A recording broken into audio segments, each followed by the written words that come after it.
Necə ki, indi biz qələmlə demək olar heç nə yazmırıq, kompüterdə yazırıq. Bəli. Yəni təzə cavan uşaqlar məktəbdə olaraq onu keçməmək də olar artıq o qədər. Bəzi ölkələr artıq onu ləğv eləyib ki, qəşəng yazmağa ehtiyac yoxdur da, kompüter var. Birazdan klaviatura da ehtiyac olmayacaq.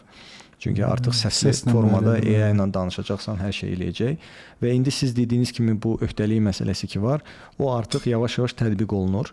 Nə formada? Məsəl üçün siz indi AI-dən daha çox hansısa suallar verib, cavab alıb özünüz qərar verirsiniz. Amma yavaş-yavaş öhdəlik keçir o tərəfə.